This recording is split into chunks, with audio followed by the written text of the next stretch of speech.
maliksi, di mapigil ang gaslaw, galaw-gaw, ang lahat ginagalaw, napakaharot at pakialam. Ating broadcast this morning brought to you by the Liga ng mga broadcasters sa Pilipinas. Salamat pa rin at yung joining us yung mga sa ating mga talakayan sa isa sa mga pinakamainit, mga trending na mga issues sa araw, sa nakalipas nilang araw hanggang sa ngayon, no? At siguro konti paniwanag, ano ba yung UBRA? Ibig sabihin ng UBRA, United Broiler Raisers Association. Attorney Bong Isyong ang kanilang kasalukuyang presidente. Ang UBRA po ay nagsimula po kami year 2000, kasagsagan ng smuggling noon. Kaya nabuo yung UBRA. Karamihan noon, mga small and medium scale. Habang dumaan ang panahon, naging may mga sumaling na rin ng malaki-laki ng mga kumpanya, mga grupo. Karamihan po sa amin ay either individuals o cooperatives o corporations. Mahigit mga halos 50 na po kami nationwide. Which organizations? Yung iba ko individual o member. Paano advocacy ba ng ating grupo, ng ating organisasyon? Nagsimula kami ng year 2000, kaya na po gawa ng issue ng smuggling. Yung tsaka ng unfair trade. Yung mali sa pananaw po kasi namin, mali yung pinasok na kasunduan natin sa WTO na hindi naman inihanda yung bansa para sa mga importasyon. Hindi lang ng parting manok, lahat ng agricultural products. Kasi sa pananaw natin, ang buong mundo naguguluhan tayo dahil sila may subsidy tayo wala. At yung budget pa nga sa ating sektor ng agrikultura ay nababulante at nananapoles. Kaya rodyado na talaga. Dahil dyan yung kapasiya namin, fair trade, anti-smuggling, at saka nga ho yung pangangalaga sa pakanan ng sektor. Dahil alam nyo yung sektor namin, kung nag-alaga kasi ng manok, pakakainin mo yun ng fish na may mais, dito pinupuno. May coco oil, mayroong tara, of course yung soya, imported, merong copra, tapos yung mga hanap buhay dyan, apektado, yung naglilitsyon manok, yung nasa fast food, itong mga restaurant na to, yung mga nasa food manufacturing, kanya, kasi ang chicken ay 11% ng gross value of agriculture. Ang corn ay 6% ng gross value of agriculture. Ang total gross value ng agriculture as of 2015 ay 1.35 trillion. Kanya ang manok ay nasa 150 billion na estimate namin. Pagka gano'n ang sektor mo, kailangan pangalagaan mo. Hindi, pag nadali ito, marami ring domino yung babaksak. How is your group, UBRA, coping up with the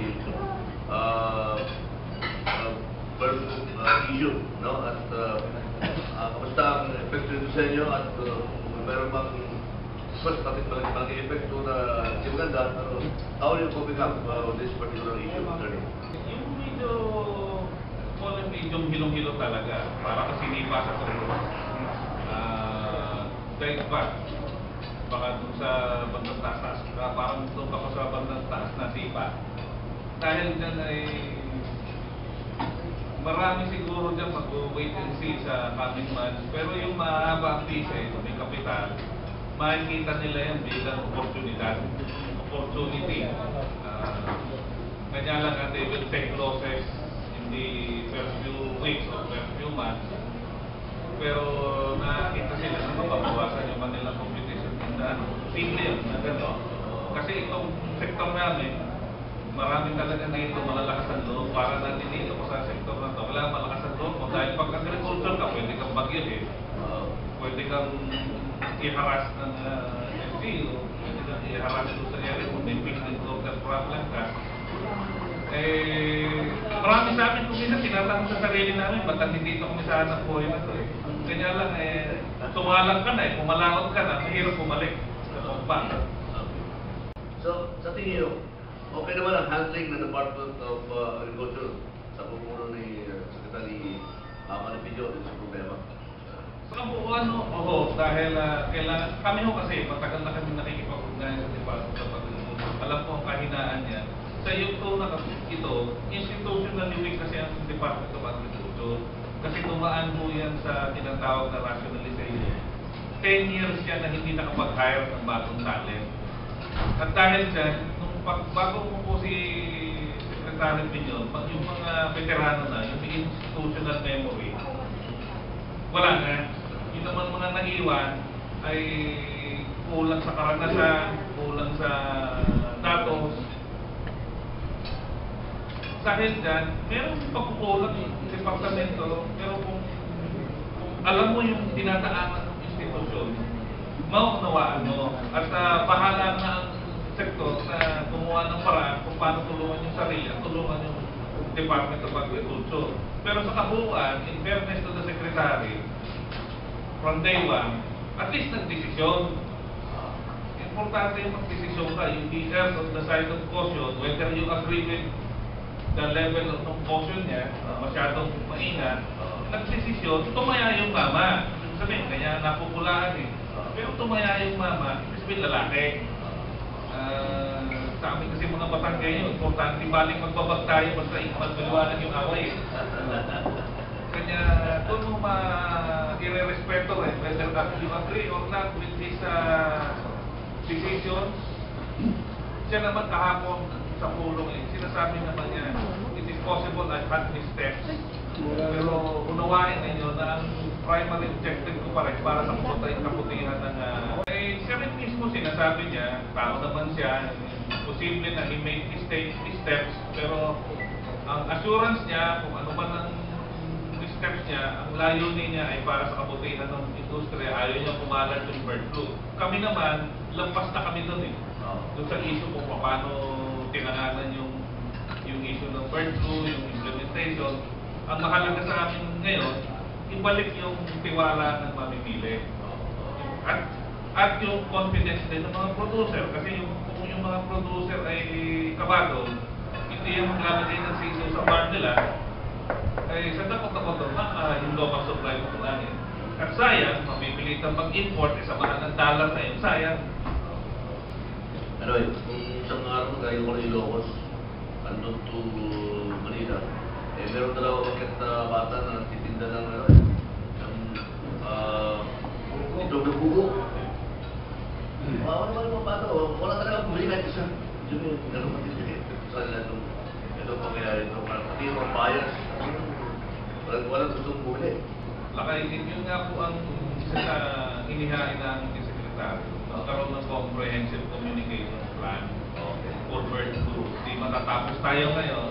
Ang susunod na pa, magkaroon ng communications plan na kasama yung DFI, yung Department of Health, yung DTI, DOST, Office of the President, para isa kumpas. Kasi halimbawa, bigyan ko kayo ng halimbawa kung bakit na-apektuhan yung mamimili.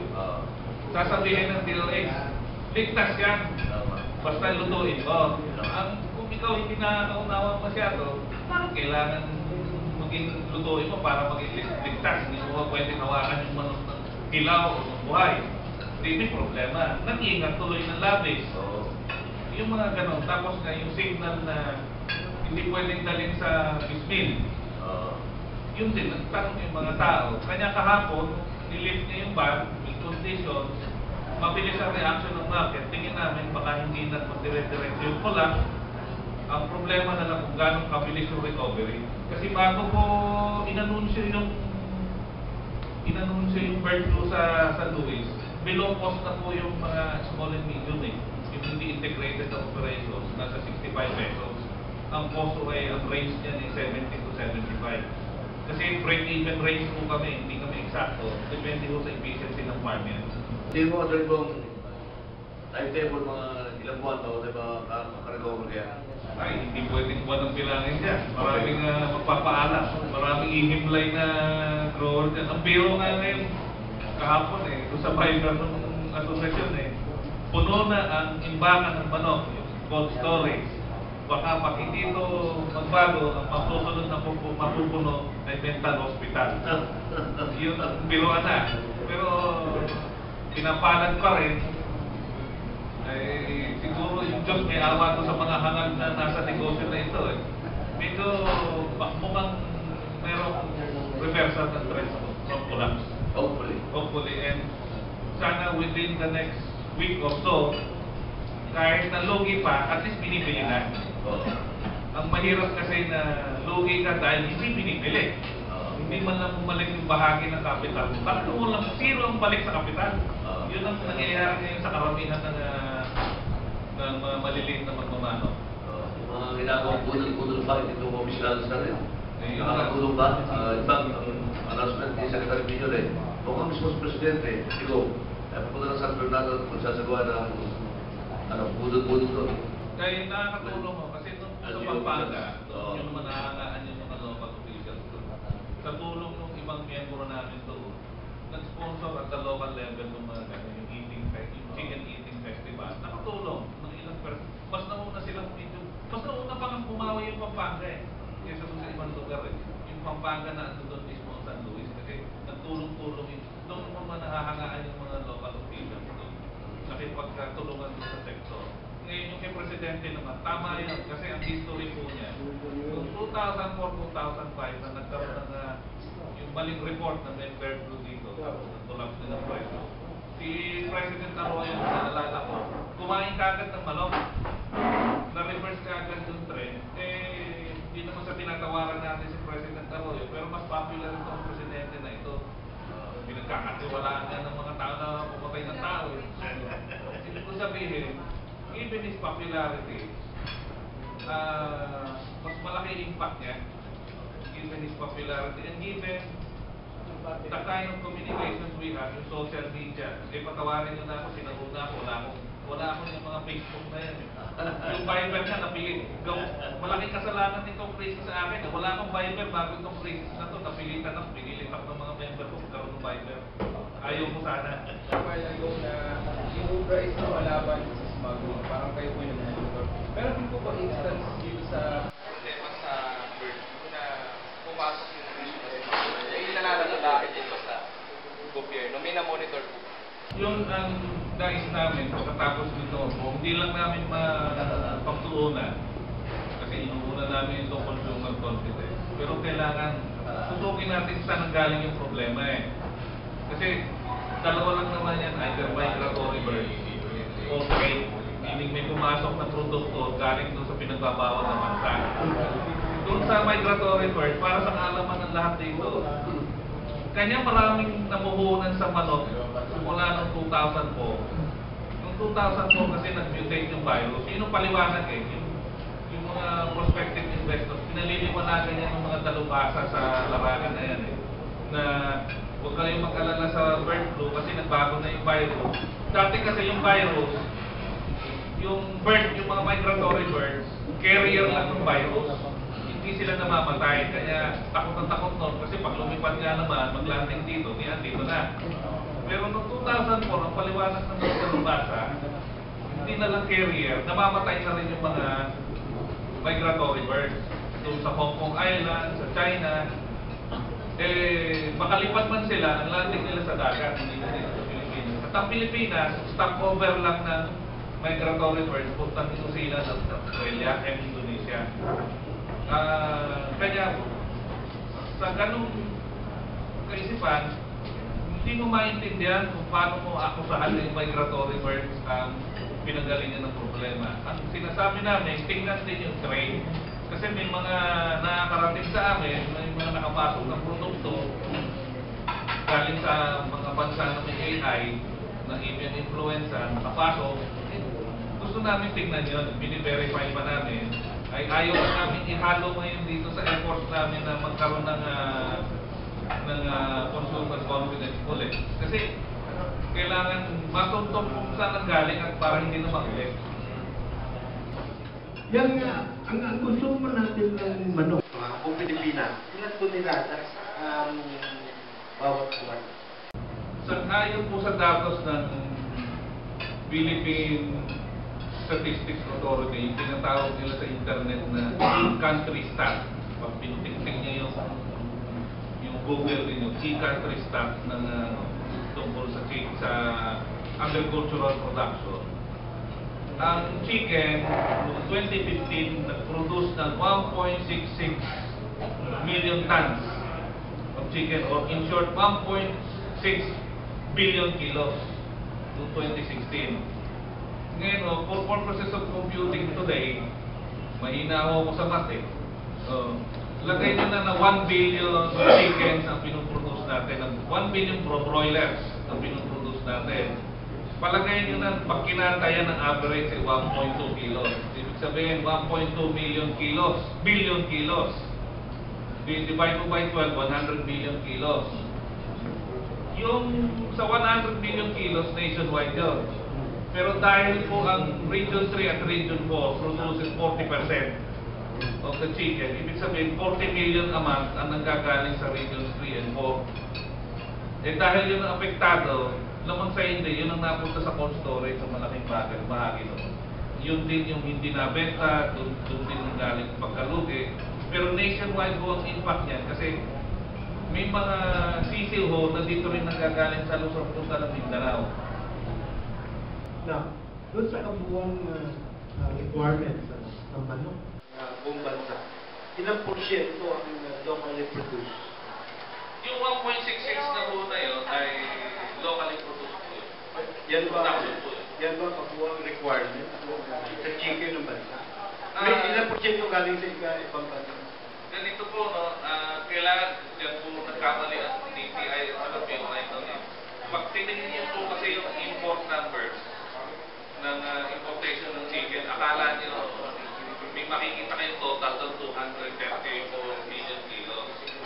Pero malaking bahagi, no, mga 180 million kilos. Yun yung tinatawag na mechanically deboned chicken. Yun po, durog na manok. Yan po yung ginagawang extender pag sa hotdog. Hindi po siya pwedeng itinola, hindi pwedeng iprito, hindi pwedeng gawing lechon manok, hindi pwedeng gawing chicken curry. Ito po yung pang ginagamit ng mga food processor para sa longganisa, hotdogs, siomai. Pagka yun po, hindi dapat pinipila, hindi kinukonsider.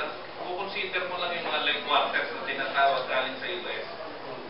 Kung tutuusin po, kaya-kaya naman po ng bansa natin na i-produce lahat po ang mga ngailangan natin. Kanya lang po nakakapasok yung mga imported na yan. Mura po eh. Mura po talaga sa Amerika dahil meron pong tinatawag na price quest. Yung mga puti ho doon sa Amerika, hindi kumakain ng dark meat. Ang kinakain lang nila yung chicken breast. Pagkamat nagbabago na yan, nagkumukunti na rin yung puti doon eh. At saka dumadami yung mga Pilipino, yung mga Asians. Pero ganun pa man, napakamura yan. Kasi po, ang sistema po sa US, di-frozen po yan. Ano? Ang standard po kasi sa US, yung per 6 months po, household chicken yan, pwedeng iluto ng household, pwedeng ibenta sa household. Yan ang industry standard doon. Pag ang frozen chicken lampas na ng 6 months, pang-processing na yun. Unfortunately po sa atin, dito sa ating bansa, walang distinction na gano'n. Basta manok yan. Eh, dahil mas mura yung processing chicken sa US, yun ang binibili ng karamihan ng importer. Dadalhin dito, yun ang papakain sa household. Kaya marami yung issues yan na marami pa akong labanan na nangyayari dyan na tako na rin yung pinaglalabanan. yan ang po namin tutorial ito. Kasi, sa problema sa bird flu, Yung buong requirements ng mga Pilipino, source out pa natin sa ibang bansa. Ibang bansa po lang yung iba yan. So ano po ang programa na inyong samahan upang ito ay ika nga ma-arrest yung problem? Medyo na ibsa na ho kami ng kaunti dyan. Noong una ho kasi, halimbawa noong 2004, pagka pumasok yung imported, talagang buo eh. Kasi hindi pa gano'n kalaki yung local production. Ang takot talaga kami, yung local production. Kami takot, pag dumating na yan, kahit konti lang yan, kahit mga 5 million kilos lang yan, at ang buong taon mag-total ng mahigit 20, takot na kami nagpo-collapse yung farm gate ha. Kung maobserbahan ninyo, take note lang ho, ang hindi naman nung apektado lagi, ang hindi na apekto ng retail eh. Hindi naman pinakikinabangan ng consumer imports. Kasi gusto rin naman kumita ng mga importer eh. Kaya bakit nila gagalawin yung retail? Pero going back, yung nangyari since 2004, yung production na lumaki. Mas takot na ho ngayon yung importer sa local. Kasi pag biglang dumami yung local, hindi nila maigalaw yung kanilang produkto na naka-impact sa cold storage. Yun ang nangyari noong 2015, 2012. Hindi, pati smuggler lugi. Hindi nila maigalaw kasi frozen yung kanila eh. Medyo naiba na po yan. Kanya lang, may commitment po tayo sa WTO. Hindi rin natin hindi pwedeng sabihin ng Department ng Secretary of Agriculture, hindi pwedeng pumasok ang imported chicken dito. For that matter, all agricultural products. Except for rice. Ang rice na lang may quantitative restriction under WTO. Try po ang pagpasok ng mga mamuhunang marasdo. Talagang kaya maramihan maliit na mamuhuna. Sa ngayon po yung maliit. Sila po ba yung nakakautang sa mga dyan para sila yun? Pagpatuloy kung ganyan natin ginagawa sa mga. Hirap po magtutangan yung parehong lugi. Yung parehong dinudugo. Pero ang pagkaunawa ko, may programa yung pamahalaan. Hindi lamang yung kasi yung 70 to 80 pesos, ang tawag po dyan sa ang international term dyan, indemnification. Ang purpose lang mo nun para sa halip na itago yung manok, lalo na yung panamo mo pinakamadaling itago yun dyan. Yung madaling ipuslit eh. Tapos nga, kung may-ari yung mayor, madali sa puslit. Pero ganun pa man, kahit pa paano, yung ibang produktong poultry, at least, iisipin na kahit pa paano may babalik. Luging-lugi, lalo na kung layer. Ang layer ko kasi, 160 yan eh. Pagka ready to lay na, 260. Kung 80 pesos lang ang babayad sa'yo, iiyak ka talaga eh. Pero ganun pa man, kesa wala. Tapos ang sinasabi kahapon ng sekretaryo, meron silang credit package.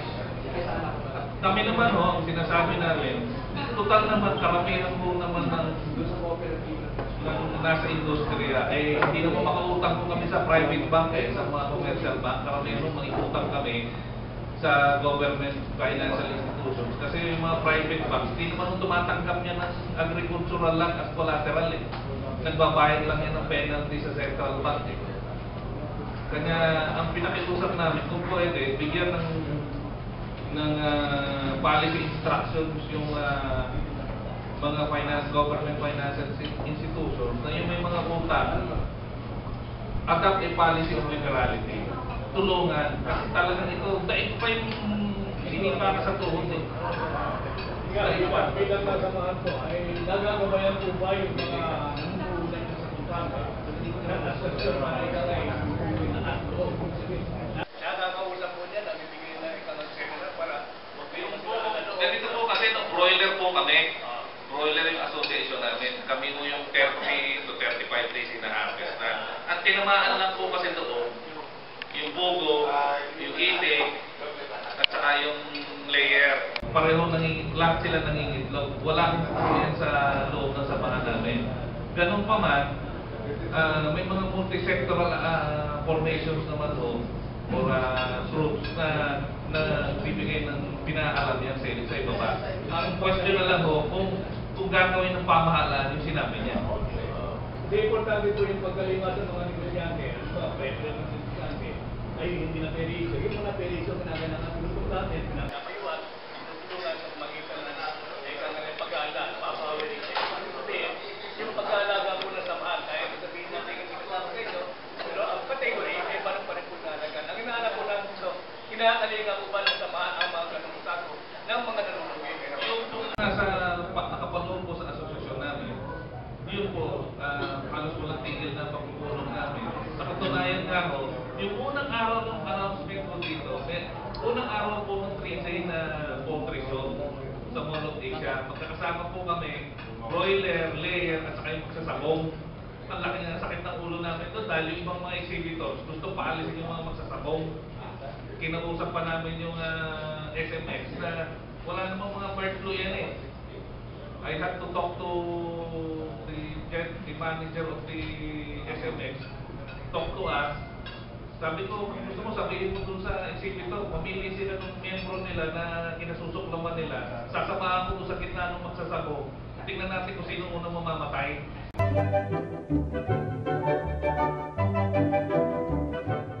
Galaw-gaw, kay harot-harot tingnan maliksi.